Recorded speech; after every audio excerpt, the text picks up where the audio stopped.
আসসালামু আলাইকুম ওয়া রাহমাতুল্লাহি ওয়া বারাকাতুহু। সম্মানিত শ্রোতা মণ্ডলী, আপনারা যে যেখান থেকে দেখছেন সকলকে জানাই আন্তরিক শুভেচ্ছা ও অভিনন্দন। আজকে এই প্রশ্নের উত্তরমালায়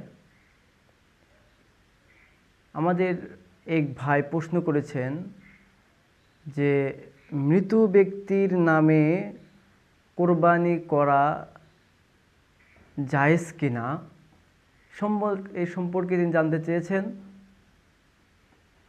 প্রশ্নটা অত্যন্ত গুরুত্বপূর্ণ এবং জরুরি, আমাদের সকলে জানা থাকা উচিত। কথা হলো, মৃত ব্যক্তির নামে হবে না, নাম কারোর নামে হবে না একমাত্র আল্লাহর নাম ব্যতীত। তবে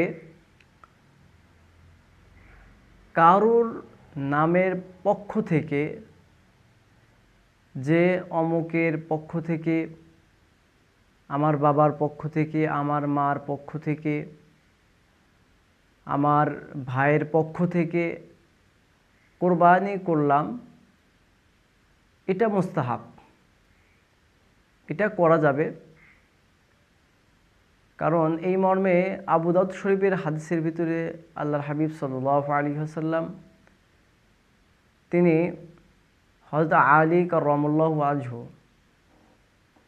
তেনাকে ওসিয়ত করে গিয়েছিলেন যে আমার মরণের পরেও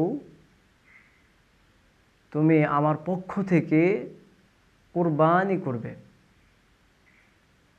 তো কোরবানি করা যাবে, জীবিত ব্যক্তিদের ক্ষেত্রেও করা যাবে, তবে কারো নাম নয়, বরং তার পক্ষ থেকে বলতে হবে। আমার ভাইয়ের পক্ষ থেকে, আমার বাবার পক্ষ থেকে, আমার মার পক্ষ থেকে, এইভাবে করা মুস্তাহাব।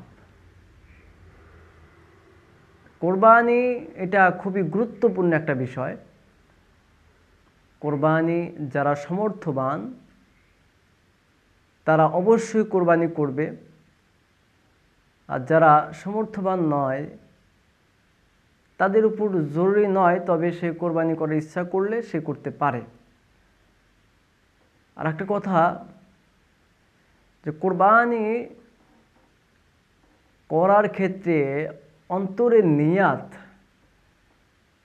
অন্তরকে পরিশুদ্ধ করতে হবে, তার নিয়াতকে পরিশুদ্ধ করতে হবে, তাহলে তার কোরবানি আল্লাহর নিকট অতি প্রিয় হবে।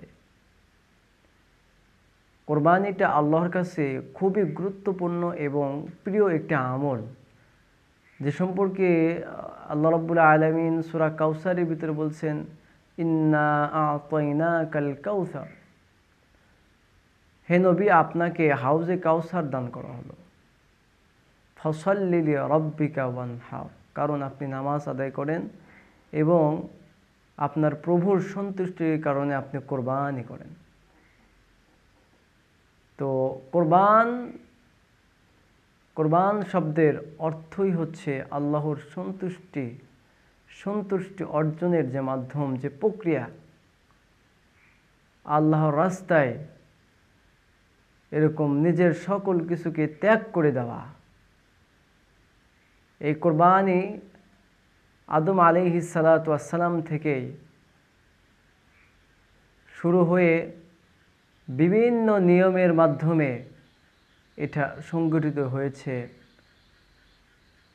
হযরত আদম আলাইহিস সালাতু ওয়াস সালামের জামানায় কোরবানি হয়েছে।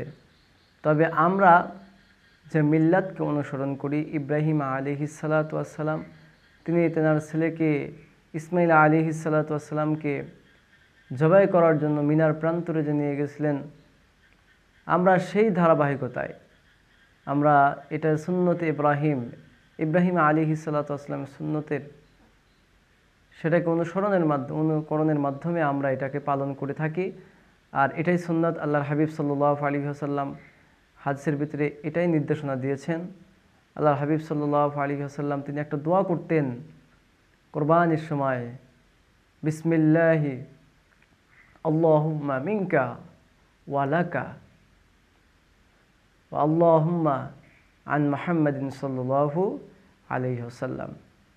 তিনি এই দোয়ার ভিতরে বলতেন, হে আল্লাহ, আপনার থেকে, আপনার জন্য এবং মুহাম্মদ রাসূলুল্লাহ আলাইহি ওয়াসাল্লামের পক্ষ থেকে আপনি কবুল করে নেন। এই দোয়াটার অর্থ দেখেন, কত অর্থবহ দোয়াটা। যে শুরু করতেছি, আল্লাহ, হে আল্লাহ,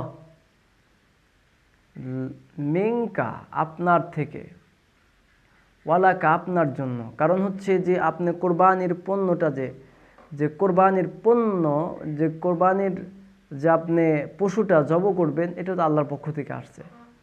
সেজন্য আল্লাহর পক্ষ থেকে, ওয়ালাকা এবং আপনার জন্য, এবং এই পশুটাকে আপনি আল্লাহর জন্য কোরবানি করেছেন। কার পক্ষ থেকে? নিজের পক্ষ থেকে। রাসূল আকরাম সাল্লাল্লাহু আলাইহি ওয়াসাল্লাম, আল্লাহুম্মা আন মুহাম্মাদ সাল্লাল্লাহু আলাইহি ওয়াসাল্লাম, মুহাম্মদ সাল্লাল্লাহু আলাইহি ওয়াসাল্লামের পক্ষ থেকে আপনি কবুল করে নেন। তো এই দোয়াটা আমরা বেশি বেশি পড়ার চেষ্টা করব ইনশাআল্লাহ।